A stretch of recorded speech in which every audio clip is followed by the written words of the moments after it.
मध्य प्रदेश भोपाल से प्रस्तुत है प्रादेशिक समाचार। नमस्कार, समाचारों के साथ मैं ध्रुव तिवारी।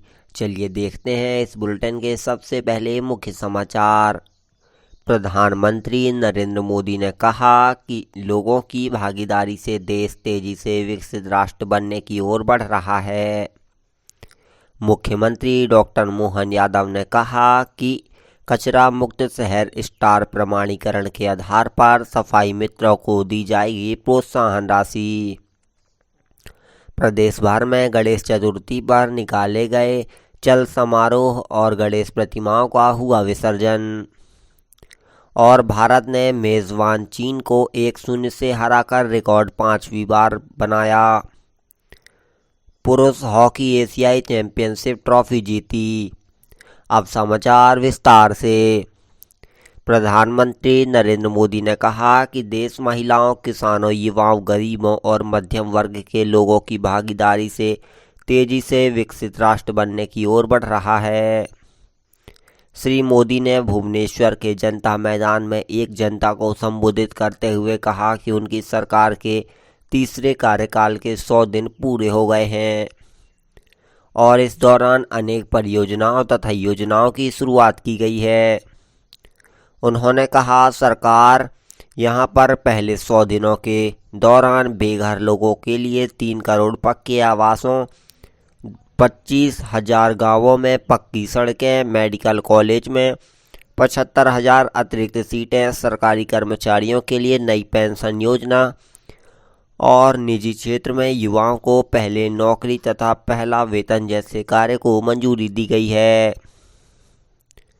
उन्होंने कहा कि देश के लोगों को विकसित राष्ट्र की राह में बाधा पहुंचाने वाली तथा घृणा और हिंसा में विश्वास रखने वाली ताकतों से दूर बनाकर रखना चाहिए। मुख्यमंत्री डॉक्टर मोहन यादव ने प्रदेश के 50 जिला अस्पतालों में प्रधानमंत्री भारतीय जन औषधि केंद्रों का उद्घाटन भी किया। इसका संचालन रेड क्रॉस के जरिए किया गया। एक घोषणा में यहां मोदी जी कह रहे हैं, इस अवसर पर राज्य के नगरीय निकायों में कार्यरत सफाई मित्रों के अतुलनीय योगदान हेतु प्रोत्साहन स्वरूप राशि प्रदान करने की घोषणा भी की जाएगी।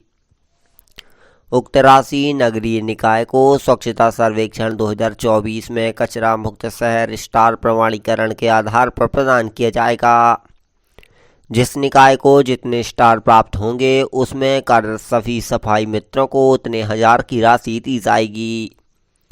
कार्यक्रम में भोपाल को स्वच्छ सर्वेक्षण में 5 स्टार रेटिंग मिलने पर नगर निगम के 8117 सफाई मित्रों को 55,000 की प्रोत्साहन राशि दी गई।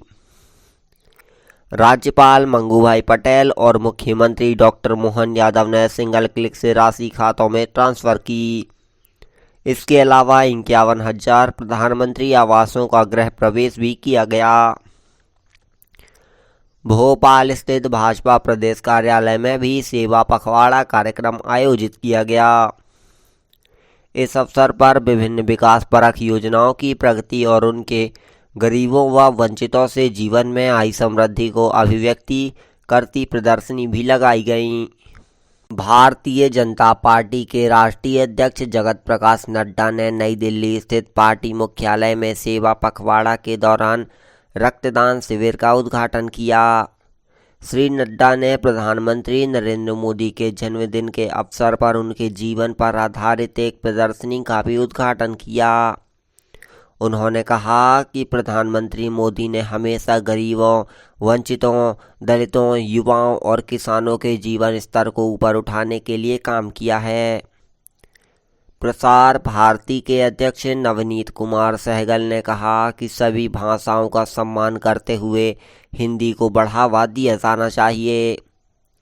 नई दिल्ली में प्रसार भारती सचिवालय में हिंदी दिवस के संबंध में आयोजित कार्यक्रम को संबोधित करते हुए श्री सहगल ने कहा कि हिंदी बोलने में सरल और आसानी से समझ में आने वाली भाषा है। उन्होंने कहा कि प्रधानमंत्री मोदी दुनिया भर में बड़े बड़े मंचों पर अपने भाषण हिंदी में देते हैं। प्रसार भारती के मुख्य कार्यकारी अधिकारी गौरव द्विवेदी ने कार्यालयों में रोजमर्रा के कार्यक्रमों में हिंदी इस्तेमाल पर जोर दिया।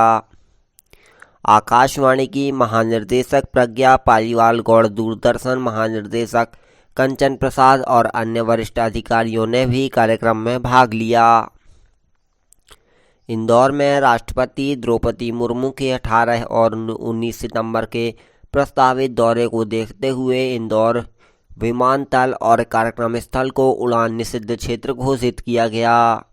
17 से 19 सितंबर तक विमानतल सहित मृगनैनी, एम्पोरिस, एमजी रोड, एसिडेंसी, कोटी और खंडवा रोड स्थित देवी अहिल्याबाई विश्वविद्यालय उड़ान निषिद्ध क्षेत्र रहेंगे।